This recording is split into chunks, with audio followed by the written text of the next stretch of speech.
Think about this for a moment. When water flows everywhere without boundaries, people take it for granted. But when the same water is preserved in a vessel, it is valued, respected, and protected. My friends, many of us are living like that flowing water. Too available, too accessible, too easy to reach, and as a result, we are not valued the way we deserve. Today, let us reflect on why stopping this habit of being too available is essential for our dignity, self-worth, and spiritual growth in life. Every relationship, every bond, and every interaction requires balance. When we give our time, attention, and presence, people stop appreciating us. The truth is, the more you are always available to everyone, the more they start treating you as ordinary. But when you preserve your energy, align yourself with God's purpose, and create healthy boundaries, you radiate respect, dignity, and true value. Today, I want to share with you 7 important reflections on why you must stop being too available, not to push people away, but to protect your self-worth and to honor the precious time that God has given you. Imagine for a moment that someone gave you a gold coin every single morning. They told you, this is for today, use it wisely, because tomorrow you'll get another one. You would probably hold it carefully, wouldn't you? You would not leave it lying around where anyone could misuse it. You would think twice before giving it away. Now think about this. Time is more precious than gold, yet many of us treat it as if it has no value at all. We give it away to anyone, at any time, without even asking ourselves, is this the right way to spend it? Your time is not ordinary, it is sacred. It is not just hours and minutes passing by. It is life itself slipping through your fingers. Every morning when you wake up, God has deposited a fresh treasure of time into your account. 24 hours. You cannot store it, you cannot borrow from tomorrow, and you cannot replay yesterday. Once it is gone forever. And yet, how casually do we say, sure, I'll do it, I'll be there, I'll give you my time, without asking if that truly honors the gift we've been given. Let me share a simple daily life example. Think of the times you sat with your phone in your hand, scrolling endlessly, watching videos or reading things that did not really matter. Hours pass, and when you look up, the sun has set. Now imagine if in that same time you had invested in learning a new skill, spending quality moments with your family, or connecting with God in silence. The difference would be enormous. But because we undervalue our time, we let others and distractions control it. Many people keep themselves too available, thinking it will make them loved or appreciated. But in reality, it does the opposite. When you give your time too easily, others stop respecting it. Think about it when a person knows that no matter when they call, you will pick up immediately. No matter when they ask, you will drop everything to be there. They slowly begin to take you for granted. Not because they are bad people, but because human nature is such, we stop respecting what is always at our feet. Have you noticed how we value rare things? A diamond is precious because it is not found everywhere. A drop of clean water in the desert is priceless because it is scarce. In the same way, when you value your time as sacred, others begin to value it too.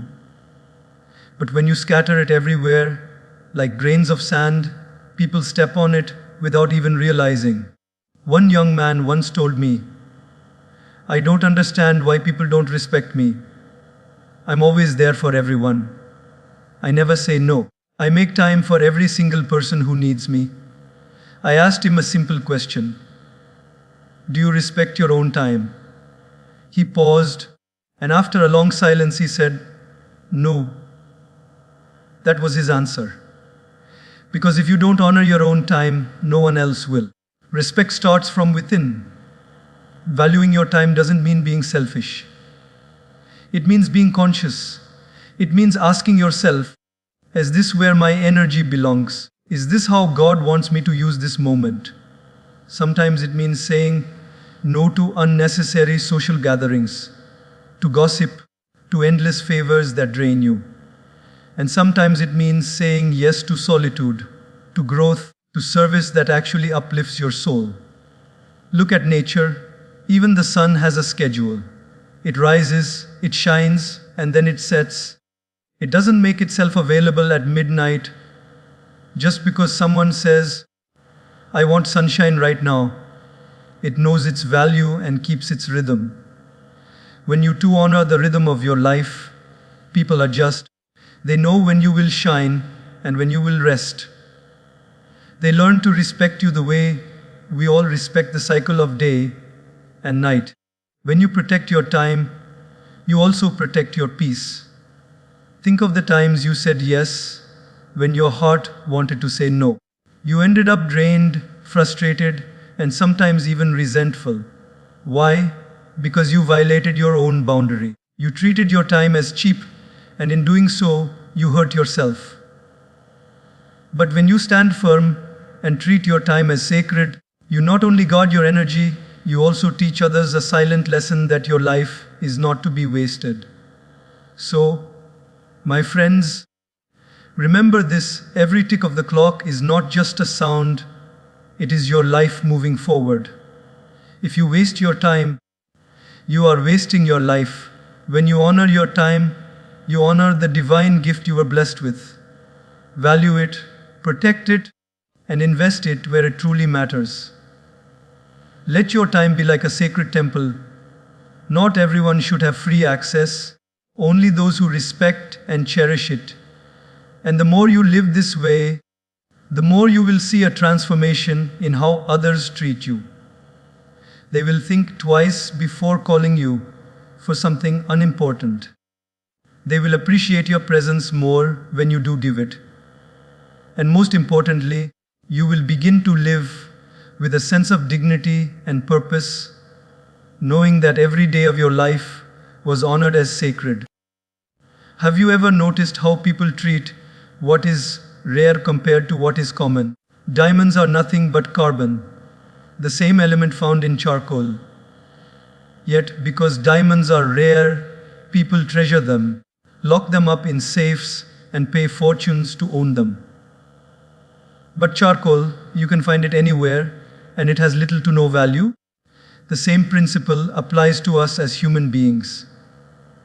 When you make yourself too easily available, too common, too present in every situation, people start to treat you like charcoal. But when you create healthy distance, when you preserve your time and presence like a diamond, people begin to see your worth. Scarcity creates value. This is not arrogance, this is wisdom. It is about recognizing that your presence is a gift, not something to be thrown around casually. Think of your favorite dish. Imagine if you ate it every single day, morning, noon, and night. After a while, it would lose its charm. You might even get tired of it. But when you have it occasionally, when it is reserved for a special moment, the taste feels extraordinary. That is what scarcity does. It creates appreciation. Let me give you a very simple everyday example. Think about the people in your life who are always calling you, always texting you, always showing up without notice. In the beginning, you might feel happy. You might think, wow, they really like my company.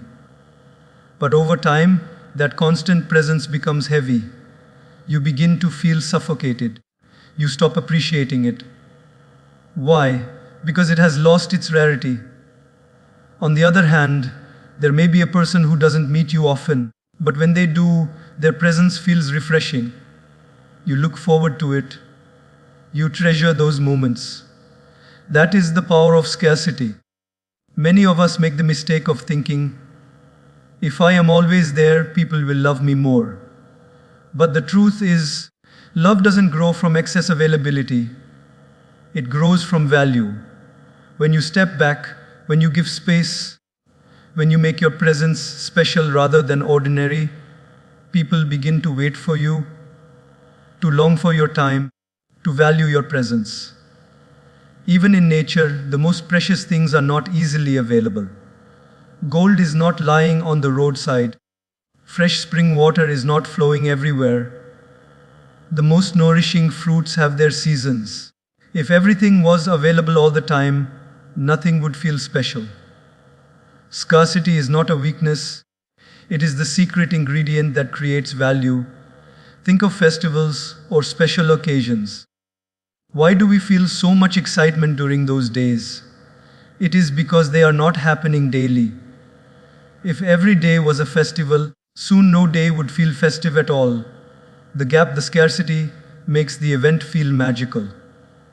In the same way, when you are not constantly available to everyone, your presence becomes like that festival, something to look forward to, something to be cherished. Let me share a story. There was a young woman who always said yes to her friends. If someone wanted to go shopping, she went. If someone wanted to gossip late at night, she stayed awake. If someone wanted a favor, she was the first to run and help. But after a while, she realized something painful. Her friends stopped thanking her. They stopped seeing her efforts.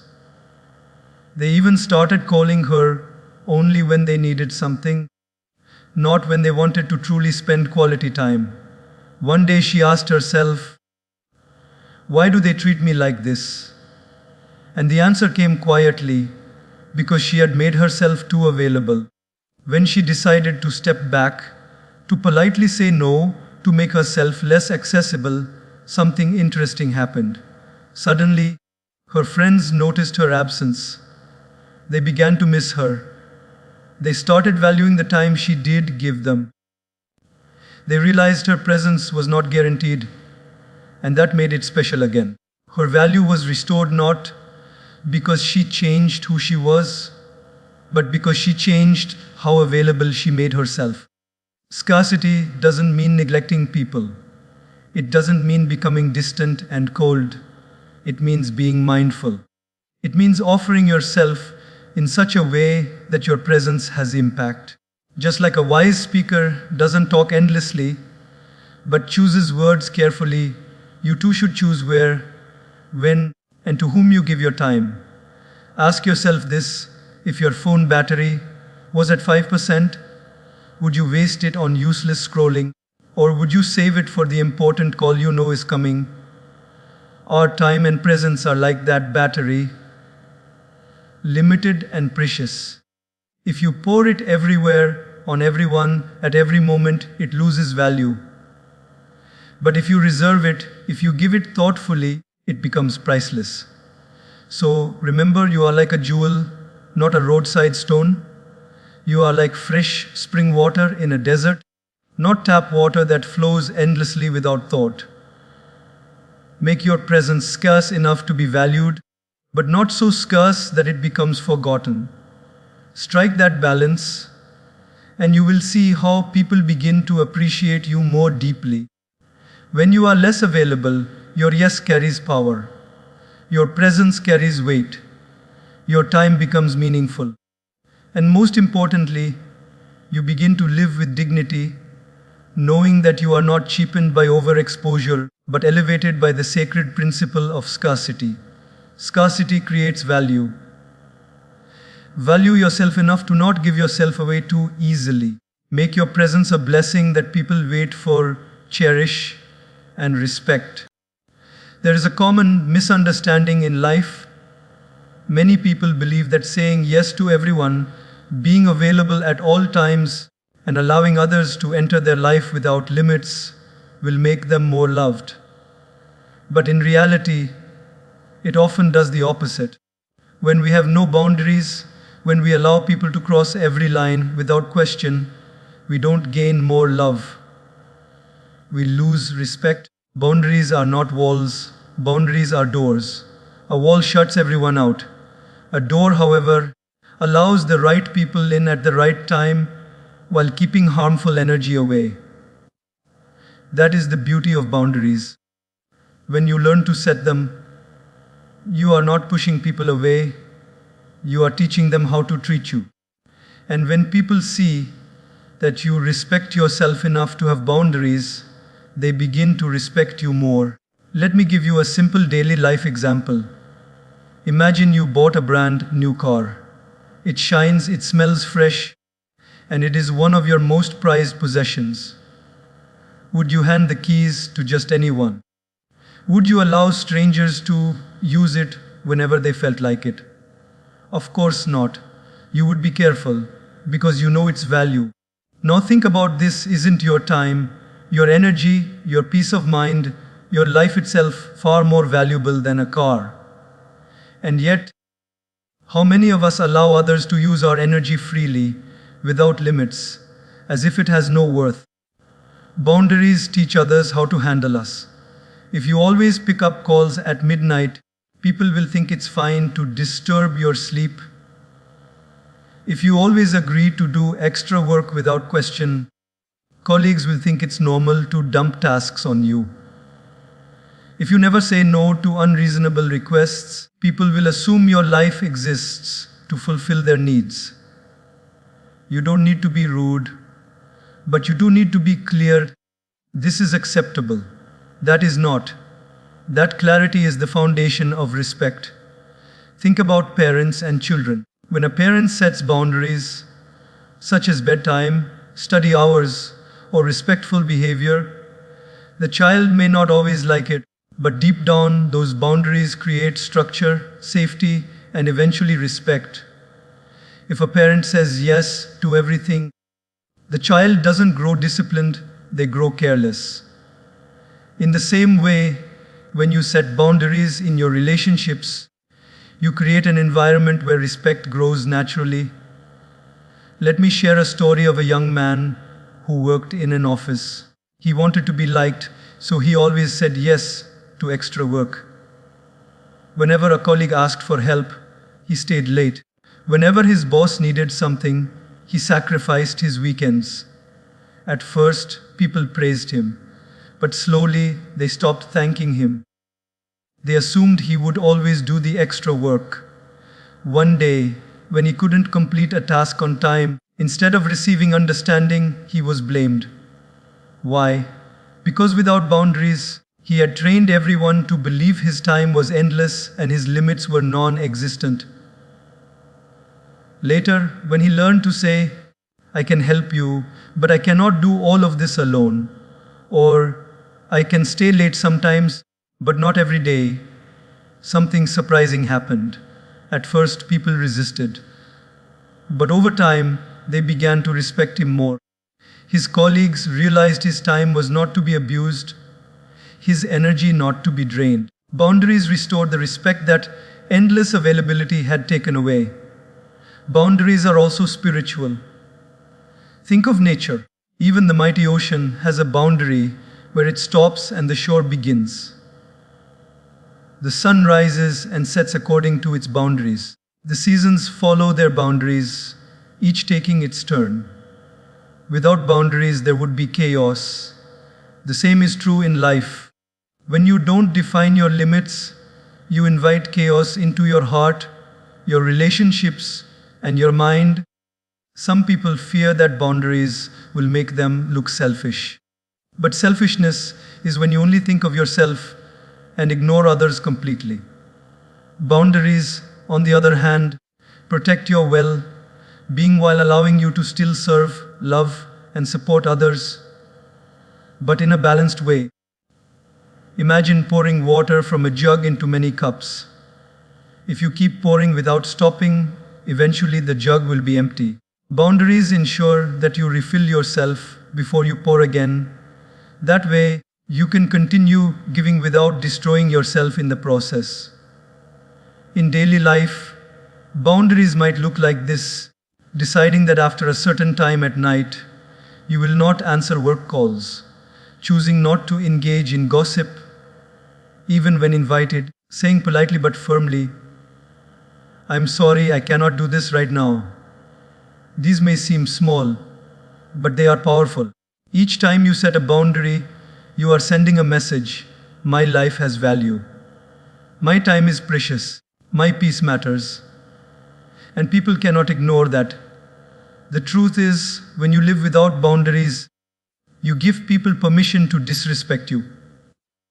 But when you live with boundaries, you inspire others to respect not only you but also themselves. Because when they see you honoring your own limits, they start to reflect on theirs as well. So, my friends, remember, this respect is not demanded, it is cultivated. And boundaries are the soil in which that respect grows.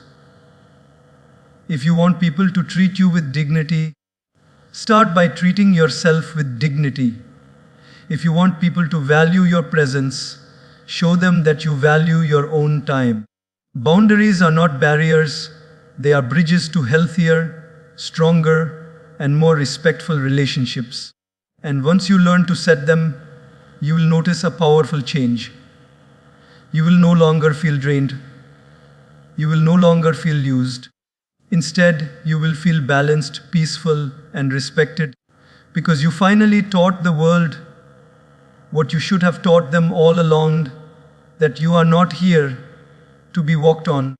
You are here to be honored. Every morning when you wake up, you are given a certain amount of energy, just like a phone battery that starts the day at 100%. That energy is what fuels your thoughts, your actions, your emotions, and your ability to serve others. But here's the truth: your energy is not unlimited. Just like your phone battery drains when you open too many apps, your mind and body also drain when you open yourself to too many people, too many demands, and too many distractions. That is why protecting your energy is not selfish. It is survival, it is wisdom, it is honoring the gift of life. Let me give you a simple daily life example. Imagine you start the day fully charged. You go to work, and one colleague complains endlessly, 20% of your battery gone. Then someone pulls you into gossip, another 10% drained. By lunchtime, you're already at 50%, not because of meaningful work, but because of the energy vampires you allowed to plug into your battery. By evening, when your family or your personal growth truly needs you, you are left with almost nothing. Isn't that how many of us live? We waste our precious energy on things that do not matter, and when it is time to invest in what really does, we are already exhausted. Energy must be guarded like treasure. You would never leave your wallet open in a crowded street, would you? Yet so many of us leave our energy unguarded, letting anyone and anything take from it freely. A negative conversation, an unnecessary argument, endless scrolling on a phone. These are like small leaks in your battery. And when you add them up, by the end of the day, you are completely drained and you wonder, why am I always tired? Why am I always low? The answer is simple: because you did not protect your energy. There was once a young student who wanted to succeed in his studies. Every morning he made a list of what he would do, but instead of focusing, he would spend hours chatting with friends, playing games, and wasting time. By the evening, when he sat down to study, his mind was tired, his focus gone. He had energy for distractions, but none left for his dreams. When his mentor saw this, he told him, "Your energy is like a candle. If you keep letting it burn in the wrong places, by the time you really need it, it will already be gone." That day, the student understood that success doesn't only require intelligence, it requires the wise use of energy. Think about athletes. They don't spend all their energy before the race. They rest, they preserve, they prepare, so that at the crucial moment they can give their best. In the same way, you need to choose carefully where your energy goes. Not every battle is worth fighting. Not every invitation is worth accepting. Not every person deserves a seat at your table of energy. One of the biggest mistakes people make is believing they can endlessly give. I'll handle it. I'll be there. I'll do it. But just like a candle that keeps burning without pause will eventually melt away, so too will you. Protecting your energy means understanding your limits. It means learning to say, I would love to help, but I cannot do this right now. It means being wise enough to save your best self for the things that truly matter. Your purpose, your family, your inner peace, and your connection with God. Nature teaches us this lesson beautifully. Even the strongest tree sheds its leaves in autumn. Why? To preserve its energy for survival, so that in spring it can bloom again. If the tree stubbornly held on to every leaf, it would not survive the winter. In the same way, sometimes you need to let go of unnecessary tasks, unnecessary relationships, unnecessary burdens, so that you can preserve your energy for your true growth. Another important thing to remember is that your energy is contagious. When you are drained, you spread negativity. When you are vibrant, you uplift others. That is why it is not selfish to protect your energy. It is actually generous. Because when you are strong, healthy, and peaceful, you have much more to give to others. You cannot pour from an empty cup, but when your cup is full, your overflow becomes a blessing to everyone around you. Let me share another example. A woman I once met said she was always exhausted. She worked all day, cared for her family, and never said no to anyone's requests. People praised her, but deep down, she felt empty. She told me, I feel like a candle that is burning from both ends. I said to her, do you know what happens to a candle that burns from both ends? It finishes twice as fast. She smiled sadly and said, that's exactly how I feel. Only when she learned to protect her energy, to rest without guilt, to say no when needed, did her life transform. She became not only more peaceful, but also more effective, because her energy was being used where it truly mattered. So, my friends, ask yourself every day, where is my energy going? Am I giving it to distractions, or am I investing it in my purpose? Am I letting others drain me, or am I guarding my inner battery? The truth is, you cannot be everywhere, you cannot do everything, and you cannot please everyone. But you can choose wisely. You can preserve your energy for the people, the goals, and the values that truly deserve it.